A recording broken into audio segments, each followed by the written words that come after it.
네, 마켓 이슈 분석으로 이어가도록 하겠습니다. 네. 저희가 앞서 이슈에서 에반스 총재의 이야기도 나눠봤고요. 네네. 또 러시아와 중국의 협력 관련 소식도 전해드렸습니다. 이뿐만 아니라 국내 시장 코스닥 급락 전략까지 나눠볼 텐데요. 하나하나씩 풀어보도록 하죠. 일단 금리 인상을 연기하자라는 주장이 등장했죠. 네, 맞습니다. 시카고 연은의 찰스 에반스 총재가 이 같은 발언을 내놓은 건데요. 네. 어제 연준 이사도 이 같은 발언을 하면서 아무래도 금리 인상이 좀 늦춰지는 게 아닌가라는 관측이 더욱더 나오고 있습니다. 우리 MTN 김종효 연구위원이죠. 네. 연구위원은 어떻게 생각하시는지 그 부분 듣고 좀 이야기를 나눠보도록 하겠습니다. 위원님. 위원님. 네, 답부터 드리자면 극단적으로 치우친 사람들의 의견은 무시하는 게 좋습니다. 지금 금리를 당장 올리겠다라는 사람의 의견도 무시하는 게 좋을 것 같고요. 에반스처럼 아주 비둘기파, 강성 비둘기파의 의견도 지금 현재 구간에서는 아무 도움이 되지 않는다라는 거죠. 시장에 영향을 미치지도 않고 또 시장의 분석과도 다르고요. 그래서 좀 더 본질적으로 우리가 미국에서 살펴봐야 될 것이 무엇인가. 그동안 우리가 주목했던 건 가이던스 아닙니까? 실업률. 그다음에 고용률이라고 하는 그 실업률과 함께 물가라고 하는 이런 가이던스 쪽에 너무 집중하는 모습이었는데요. 가이던스의 중요성은 계속 떨어질 가능성이 있다라는 것. 그리고 에반스의 의견을 무시해도 되는 것은 이번 주 내내 이어진다라는 거죠. 뭐 피처 라코타라든지 그다음에 이번에 옐런 의장 또 그 회의까지 얘기까지 있죠. 그러다 보니까 이번 주에 너무 많은 얘기들이 있단 말이죠. 그래서 에반스 얘기 자체에 너무 주목할 필요는 없다라고 보고 있고요. 미국 경제의 본질을 한번 살펴볼까요? 준비된 그림을 보시면 최근에 미국의 GDP를 이끌고 있는 2분기에 서프라이즈를 나타냈던 것은 두 가지입니다.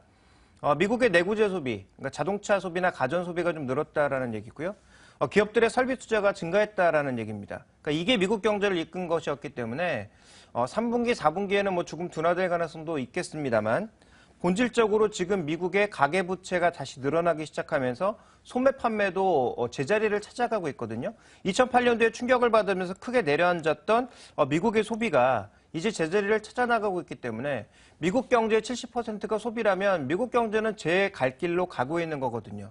그러면 에반스가 여기서 아무리 떠들어봐야 비정상적으로 늘려놓은 수밖에 없다라는 거죠. 그래서 저는 뭐 에반스의 의견 자체는 뭐 시장도 무시했지만 저는 뭐 무시해도 된다. 그래서 금리 인상이 지연될까? 이런 생각을 지금 해보는 것은 아니다. 이렇게 판단하고 있습니다. 네, 본질적인 소비 부분이 회복이 되고 있다라는 것을 지표 통해서 보여주셨는데요. 네. 그렇다면 이 예상대로 금리 인상, 뭐 속도를 그대로 밟아갈 것인지 그 부분은 어떻게 봐야 되죠?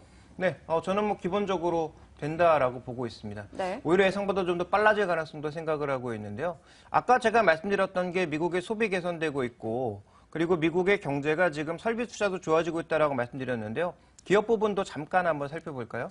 자, 준비된 그림을 보시면 최근에 가장 우려하고 있는 게 그 달러가 워낙 강세를 보이니까 지금 미국의 성장률을 이게 혹시 갉아먹지 않을까 뭐 이런 얘기 많이 하고 있고 또 미국의 물가에 대한 얘기도 많이 하고 있는데요. 실제로 보시면 달러가 아주 초강세를 보였을 때 이때 미국의 소비자 물가가 급락하긴 했습니다. 근데 아주 급격한 변화에선 반응을 했지만 일률적인 변화에서는 미국의 물가가 그렇게 크게 반응하지 않았거든요. 그러니까 지금 현재 구간에서 달러 강세로 미국이 계속 저물가로 갈 거다라는 생각은 잘못되지 않았나. 미국의 내부 수요가 증가하고 소비가 늘고 기업들의 투자가 늘면 자연스럽게 물가는 올라가는 것이기 때문에 달러 하나만 가지고 미국이 계속 저물가로 가서 금리 인상 안 된다라는 그런 논리는 굉장히 부족하다라고 저는 판단하고 있고요. 또 하나 미국에 굉장히 얄밉게 느껴지는 것 중에 하나는 FTA를 통해서 각국의 문호는 모두 개방시키고 있죠. 이게 우리 입장에서 보면 좋은 것일 수 있겠습니다만 지금 그래서 최근 FTA가 계속 늘고 있는 상황인데 미국은 반대로 반덤핑 제소 건수를 계속 늘려가고 있습니다. 그러니까 기존의 관세로 제어했던 것을 비관세 장벽으로 돌리고 있다는 거죠. 그래서 미국의 자국 산업을 보호하기 위한 그런 노력들을 계속하고 있다고 봐야 될 것 같은데요. 지금 보시면 품목별로 철강, 금속, 화학과 같은 기초 소재 산업에 대해서 굉장히 보호하는 모습들을 나타내고 있고 미국의 주요 제조업에 대해서도 굉장히 보호하려는 모습들을 나타내고 있습니다. 그러니까 미국은 지금 소비도 회복되고 있고요. 나름대로 경제도 바닥을 치고 돌아서고 있는 가운데 제조업에 대고 긍정적인 이슈들이 많이 나타나고 있다는 점을 고려해 본다면 지금 뭐 실업률이라든지 아니면 뭐 임금 상승률 이런 것만 가지고 앞으로 금리 안 올라갈 거다라고 예상하는 것은 조금 부족하다. 미국 경제는 의외로 회복되고 있다. 이렇게 해석하시는 게 좋을 것 같습니다. 자, 그런데 우리 시장에서 이렇게 금리가 인상될 것이다라는 론에 대해서 다소 두려운 게 그만큼 네. 투자 자금이 빠져나갈 수 있다라는 맞아요. 걱정 때문입니다. 때문에 뭐 영국이랄지 미국이랄지 금리 인상 이야기만 나오면 좀 두려운 게 사실인데요. 금리 인상되게 나면 우리 시장에 어떤 영향을 미치게 될까요? 일단 영향 자체는 좋지 않겠죠. 근데 네. 우리가 여기서 한 가지 이제 살펴봐야 될 건 금리 인상을 예를 들어서 내년 6월 달에 한다고 합시다. 그럼 내년 6월 달에 자금 10조가 동시에 다 빠져나갈까요? 그렇지 않다라는 거죠. 천천히 준비하면서 자금들을 줄여 나갈 거라는 것입니다. 그러니까 그런 효과들은 충분히 시장에 선반영되고 있거든요. 그래서 이런 효과가 일시적으로 부정적일 수 있으나 시장이 충분히 시그널을 줄 것이고 시간을 줄 것이기 때문에 저는 뭐 이 영향 자체가 크게 확대되거나 아주 두려운 것은 아니다. 이미 시장에서 충분히 소화를 하고 있다. 이런 관점에서 이해를 하고 있습니다. 그래서 우리 시장에 미치는 영향은 부정적이나 그 부정적인 그 영향은 선반영됨으로써 제한적일 수밖에 없다라고 판단합니다. 네, 알겠습니다. 일단은 우리가 생각하는 것보다는 금리 인상에 따른 자금 유출 공포감은 좀 적을 것이다라고 이야기해 주셨고요. 네. 이제 다음 이슈 넘어가겠습니다. 네. 러시아와 중국 간의 또 협력이 확대되고 있다라는 소식이 전해지고 있는데요. 네. 두 나라의 협력이 확대되는 이유부터 한번 꼽아보도록 하죠. 어떤 내용입니까? 서로 윈윈 전략을 꾀하고 있기 때문이죠. 네. 그래서 지금 오늘 하나대투증권의 리포트, 경제 리포트를 보시면 아마 좀 재밌는 내용들이 있으니까요. 개인적으로는 방송을 시청하시는 분들이 좀 보셨으면 좋겠는데요. 그 리포트에서 그림 몇 가지를 가져와 봤습니다. 먼저 준비된 그림을 보시면 최근에 러시아와 중국이 서방 세계와 좀 갈등 관계가 나타나고 있는데 이 갈등 관계 속에서 3국이 모이고 있다. 러시아와 중국, 인도가 모이고 있다라고 얘기가 되고 있는데요. 3국이 서로 부족한 부분들을 다 가지고 있다는 거죠. 또 하나 주목해 볼 것은 중국과 인도의 인구를 합치면 전 세계 인구의 3분의 1이라는 것. 주목해 볼 필요가 있는 거죠. 그래서 어차피 성장 경로가 이쪽에 있다면 이쪽에 주목해 보는 것도 의미 있다라는 것이 오늘 리포트의 내용인데 지금 질문해 주셨던 내용에만 한번 집중해 보자면요. 러시아 같은 경우에는 에너지 헤게모니를 계속 가져가고 싶은데 미국이 이제 셰일가스와 셰일 오일을 기반으로 해서 수출로 돌아서면서 에너지 헤게모니를 잃어버리게 생겼습니다. 그러다 보니까 서방 세계와 갈등이 확대되고 있죠. 그러니까 이 물량, 이 수요를 어디로 돌리느냐? 중국 쪽으로 돌리려고 하고 있는 거죠. 또 인도 쪽으로도 돌리려고 하고 있는 것입니다. 인구도 많고 여전히 성장률이 선진국보다 높을 수밖에 없기 때문에 이들 지역 쪽에서 에너지 패권주의를 계속 가져가려고 하는 게 러시아의 의도. 그래서 중국과 현재 지금 관계 개선을 꾀하고 있는 것이고요.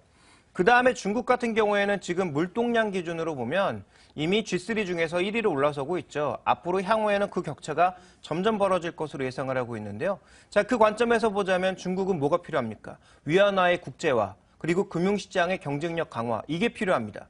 그런데 위안화의 국제화라는 게 쉽게 이루어질 수 있는 게 아니죠. 예를 들어 러시아와 에너지 그 관계를 점점 깊게 맺으면서 에너지의 물동량이 늘어날 때 그 통화를 모두 위안화로 사용한다. 이렇게 되면 어떻게 되겠습니까? 위안화의 국제통화로서의 역할이 자연스럽게 증가하는 거거든요. 그러니까 중국 같은 경우에는 위안화의 위상을 끌어올리고 러시아 같은 경우에는 에너지 패권주의를 잃어갈 수 있다는 측면에서 양국의 협력 관계는 더 확대될 가능성이 있다고 봐야 될 것 같습니다. 자, 그런데 이 러시아와 중국이 지리적으로 일단 우리나라와 가깝다는 점에서 네. 상당히 좀 의미가 있지 않나 그렇죠. 싶은 생각이 드는데요. 이번에 러시아와 중국이 에너지와 무역 그리고 금융 부분에서 모두 다 협력하겠다라는 안을 발표했습니다. 이에 따른 우리 시장 영향 역시나 짚어봐야겠죠. 어떻게 보십니까? 일단 글로벌 시장이 지금 잃어버린 것, 오늘 하나대투증권의 제목이기도 한데요. G를 잃어버렸다, 즉 성장률, 그로스를 잊어버렸다라는 것이 핵심인데 그런 관점에서 중국과 러시아가 협력해서 다각도의 총수요가 늘어나게 된다면 분명히 우리 입장에서도 기회를 찾을 수 있다는 거죠. 물론 그 기회를 우리가 100% 가져올 수 있는 건 아니지만 한국 기업들, 특히 플랜트 기업이나 엔지니어링 기업들이 중동을 기반으로 잃어버렸던 새로운 신수요가 창출될 가능성이 높다라는 측면에서 단기적으로는 영향이 없겠지만 장기적으로는 새롭게 늘어날 수 있는 러시아의 야말 프로젝트를 포함한 이런 쪽의 신수요가 나타날 가능성. 그래서 엔지니어링 기업들, 플랜트 기업들, 좀 더 나아가면 장기적으로는 조선주까지 이런 기업들의 수혜가 돌아갈 가능성이 높다라고 봐야 될 것 같습니다. 네, 알겠습니다. 그렇다면 우리 시장 이야기로 좀 넘어가 보도록 할게요. 코스닥 지수가 어제 폭락이었습니다. 네. 시장의 변동성에 대한 우려가 날이 갈수록 커지고 있는데 그렇죠. 이 부분에 대한 해결을 어떻게 해봐야 될까요? 이미 지난주부터 꾸준하게 언급드렸던 내용, 중소형주에 대한 불안정성, 그리고 위험성을 꾸준하게 언급드렸던 내용이고요. 저는 아직도 이어진다라고 보고 있습니다. 그렇게 보고 있는 이유는 아까 이제 그 신용잔고 말씀해 주셨는데요. 신용잔고라고 하는 게 워낙 많이 쌓여 있었기 때문에 낙폭이 확대되면 확대될수록 급매물이 단기적으로는 출회될 수밖에 없다라는 거죠. 자, 이런 변동성은 우리가 좀 더 감내해야 된다라는 측면에서 코스닥 시장의 변동성, 저는 아직은 이어진다라고 보고 있습니다. 그런데 요즘 시장에서 집중하고 있는 게 바로 기업들의 실적입니다. 3분기 기업 실적을 앞두고 미국 시장도 그렇고 우리 시장도 그렇고 다소 좀 우려감이 있는 게 사실인데요. 실적 전망치 계속해서 낮아지고 있죠. 맞아요. 때문에 업종별로 또 어떠한 실적들이 예상되고 있는지 그에 따른 대응 전략까지 짚어주신다면요. 일단 코스닥 시장의 주요 종목군들, 상당수의 기업들을 크게 한 두 부류로 나눠본다면 대기업에 납품을 하거나 장비를 공급하는 기업들, 제조업 관련 기반 기업들이 하나가 있을 거고요. 또 하나 기업들은 서비스 기반, 모바일 기반이 되었든 게임 기반이 되었든 콘텐츠 기반이 되었든 이런 서비스 기업들로 크게 두 부류로 나눠볼 수 있는데요. 두 부류 다 실적이 예상만큼 안 나올 가능성이 높다. 왜냐하면 대기업 실적이 줄어들고 있는 관점에서 거기다 부품이나 장비 공급하고 있는 회사들의 실적이 좋을 리가 없고요. 또 환율 타격은 대기업보다는 중소기업에 미치는 영향이 크다라고 봐야 될 것 같고요. 그다음에 서비스 기업들은 실적 자체는 좋을 가능성이 있으나 2분기와 같은 긍정적인 서프라이즈 효과를 기대하기가 어렵다라는 측면에서 저는 코스닥의 실적 효과도 상대적으로 제한적으로 보고 있습니다. 그래서 코스닥 시장에 대한 전반적인 투자 관점은 저는 반등 시의 비중 축소가 아닌가 이렇게 판단하고 있습니다. 네, 미국과 중국, 러시아 등 경제 대국 사이에서 우리나라가 앞으로 어떤 반응을 보여야 되는지 기회 요인들까지 이야기 나눠봤고요. 시장 전략도 이야기 이어갔습니다. 자, 개장 전에 시장 종목별 대응 전략까지 한번 나눠보도록 하죠. 개장 선 전략으로 이어갑니다.